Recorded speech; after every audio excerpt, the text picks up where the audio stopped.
Friends, नमस्कार। आज हम हमारी इस वीडियो में ताजमहल के कुछ अनसुलझे तथ्य तथा ऐसे फैक्ट्सों के बारे में जानेंगे जिन्हें जानकर आपको हैरानी हुई। तो चलिए शुरू करते हैं, बनी रहिए हमारी वीडियो में लास्ट तक। मोहब्बत की निशानी ताजमहल खूबसूरती का एक नायाब उदाहरण है। इसका निर्माण मुगल शासक शाहजहां ने अपनी पत्नी मुमताज़ की याद में करवाया था। गुम्बद नुमा इस इमारत को जब आप सिर उठाकर देखेंगे तो दोस्तों यह आपको किसी अजूबे से कम नहीं लगेगी, और आप जैसे जैसे इससे दूर जाते हैं वैसे वैसे यह आपको अपनी ओर आकर्षित करती है। यही कारण है कि इस इमारत को दुनिया के 7 अजूबों में शुमार किया गया है। भव्यता के कारण 1983 में ताजमहल यूनेस्को विश्व धरोहर स्थल बना। वहीं इसे भारत की इस्लामी कला का रत्न भी घोषित किया जा चुका है। दोस्तों इसके बारे में जाने जाने वाली रहस्यमयी बातों में नंबर 1 है 15 वर्षों में तैयार हुआ सिर्फ गुम्बद। जी हाँ दोस्तों, 42 एकड़ में फैले इस अद्भुत ताजमहल को बनाने के लिए करीब 20,000 से अधिक मजदूर लगाए गए थे और 22 वर्षों में ताजमहल बनकर पूरा हुआ था। कई चरणों में दोस्तों इसका काम पूरा हुआ था। सिर्फ गुम्बद को ही बनाने में 15 वर्ष लग गए थे। जी हाँ दोस्तों, इसका जो ऊपरी गुम्बद है उसे बनाने में 15 वर्ष लग गए थे। 6-7 वर्षों में इसका काम पूरा किया गया था। इसके काम के दौरान दोस्तों 1000 हाथियों से काम में लिया गया, जो संगमरमर के पत्थरों को एक जगह से दूसरी जगह ले जाने का काम करते थे। दोस्तों ताजमहल को बनाने के लिए विदेशों से कारीगर आए थे। नंबर 2 फैक्ट है दोस्तों ये, इसे बनाने के लिए विदेश से कुशल कारीगरों को बुलाया गया था। उनमें से 37 दक्ष कारीगर इकट्ठे किए गए थे, जिनकी देखरेख में करीब 20,000 मजदूरों ने काम किया, जिनमें प्रमुख नाम शिल्पकार उस्ताद अहमद लाहौरी जो कार्य के प्रमुख थे। लाहौरी पार्सियन थे, इन्हें ईरान से बुलाया गया था दोस्तों। इसके अलावा पत्थर का डिजाइन तराशने के लिए मध्य एशिया से कारीगर बुलाए गए थे। ताजमहल फारसी, तुर्क, भारतीय और इस्लामी वास्तुकला का प्रतीक है। दोस्तों तीसरी रहस्यमयी बात जो ताजमहल की है वो ऐसा कहा जाता है कि ये 3 रंग बदलता है दोस्तों। इसका क्या कारण है दोस्तों? इसके निर्माण में 28 किस्म के पत्थरों का प्रयोग किया गया था। ये पत्थर बगदाद, अफगानिस्तान, तिब्बत, मिस्र, रूस, ईरान आदि कई देशों के अलावा राजस्थान से भी मंगवाए गए थे। इन पत्थरों का ही कमाल है दोस्तों। ताजमहल सुबह गुलाबी, दिन में सफ़ेद और पूर्णिमा की रात में सुनहरा नजर आता है दोस्तों आपको जानकर हैरानी होगी कि ताजमहल की इमारत एक लकड़ी पर बनाई गई है। क्यों बनाई गई है उसका भी दोस्तों एक साइंटिफिक रीज़न है। इसका कारण है दोस्तों, इस लकड़ी को नमी की ज़रूरत होती है दोस्तों। जिस लकड़ी पर ताजमहल बनाया गया है उसको जैसे ही नमी मिलती है ये और भी मजबूत होती जाती है। यही कारण है कि ताजमहल का निर्माण यमुना किनारे किया गया था दोस्तों। इसके चारों तरफ 4 मीनारें बनाई गई है दोस्तों। ये मीनारें ताजमहल को संतुलन देती है। इन मीनारों को बाहर की तरफ हल्का सा झुकाव दिया गया है ताकि आपदा के समय यदि ये मीनारें गिरे तो मकबरे पर कोई भी भारी क्षति ना हो दोस्तों।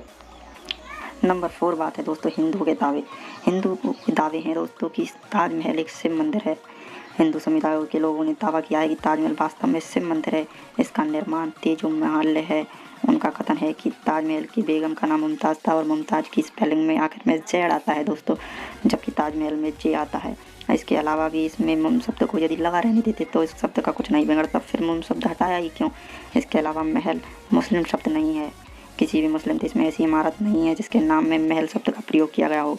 दोस्तों विश्व प्रसिद्ध लेखक PN ओक की पुस्तक Taj Mahal is a Hindu temple में ऐसी तमाम दलीलें देखी जा सकती हैं जो इस इमारत को शिव मंदिर में साबित करती है। दोस्तों नंबर 5 फैक्ट है अपना, ताजमहल के जो सभी गुब्बारे हैं दोस्तों एक साथ काम करते हैं। उनके नीचे एक पानी का बड़ा टैंक लगा है। टैंक पर दबाव पड़ने से ये गुब्बारे एक साथ पानी छोड़ते हैं। नंबर 6 बात दोस्तों, ताजमहल कुतुब मीनार से भी 5 फीट ऊंचा है दोस्तों। जी हाँ, ताजमहल के साथ इस सबसे पहली सेल्फी दोस्तों जॉर्ज हैरिसन नामक किस शख्स ने आई लेंस के जरिए ली थी दोस्तों। ताजमहल दुनिया में सबसे देखे जाने वाली इमारत है। प्रतिदिन 12,000 सैलानी इसे देखने आते हैं। औरंगाबाद में बना बीबी का मकबरा ताजमहल की नकल से बनाया गया था, जिसे मिनी ताजमहल भी कहा जाता है। ताजमहल को बनाने का लेकर अलग अलग मिथ है। कहा जाता है कि मुमताज़ की याद में बनाई गई इस खूबसूरत इमारत जैसी कोई और इमारत ना बनी, इसलिए शाहजहां ने मजदूरों के हाथ कटवा दिए थे। ताजमहल को बनाने में करीब 20,000 मजदूरों ने दिन रात काम किया था। तब यह काम 22 साल तक चला था। हालांकि कारीगरों के हाथ कटवाने की एक और कहानी भी बताई जाती है। माना जाता है कि शाहजहां ने कारीगरों के हाथ नहीं कटवाए थे, बल्कि उनसे ताउम्र काम न करने का वादा लिया था, जिसके बदले उन्हें जिंदगी भर वेतन दिया गया था। वही एक मिथ यह भी है कि शाहजहां ने ताजमहल ख्वाब में देखकर बनवाया गया था, लेकिन ताजमहल के नक्शे के हिसाब से इतिहासकारों की माने तो उसके डिजाइन के लिए पूरी दुनिया के वास्तुकारों की मदद ली गई थी दोस्तों, लेकिन इसका कोई सटीक सबूत हमारे पास नहीं है। ताजमहल को लेकर ऐसे कई मिथक है जिनके बारे में कई तरह की कहानियाँ कही जाती है। बता दें कि ताजमहल शाहजहाँ की तीसरी बेगम मुमताज़ महल की मज़ार है। मुमताज़ के गुजर जाने के बाद उनकी याद में शाहजहाँ ने ताजमहल बनवाया था। कहा जाता है कि मुमताज़ महल ने मरते वक्त मकबरा बनाए जाने की ख्वाहिश जाहिर की थी, जिसके बाद शाहजहाँ ने ताजमहल बनवाया था। ताजमहल को सफ़ेद संगमरमर से बनवाया गया है। इसके चारों कोनों में 4 मीनारें हैं। ताजमहल की इस अद्भुत चीज़ को बनवाने के लिए बागदाद और तुर्क से कारीगर आए थे। माना जाता है कि ताजमहल को बनवाने के लिए बागदाद से एक कारीगर बुलाया गया था जो पत्थर पर घुमावदार अक्षरों को तराश कर सकता था। इसी तरह बुखारा शहर से कारीगर बुलाया गया था। वह संगमरमर के पत्थरों पर फूल को तराशने में दक्ष था। वहीं गुम्बदों के निर्माण के लिए तुर्की के इस्तांबुल में रहने वाले दक्ष कारीगर को बुलाया गया और मीनारों का निर्माण कराने के लिए समरकंद से दक्ष कारीगर बुलवाया गया था। और इस तरह अलग अलग जगह से आए कारीगरों ने ताजमहल को बनवाया था। तो दोस्तों, आपको हमारी ये वीडियो कैसी लगी? यदि आपको हमारी वीडियो अच्छी लगी हो तो हमारे चैनल को लाइक और सब्सक्राइब कर लीजिए ताकि आने वाली वीडियो आपको मिलती रहे। धन्यवाद।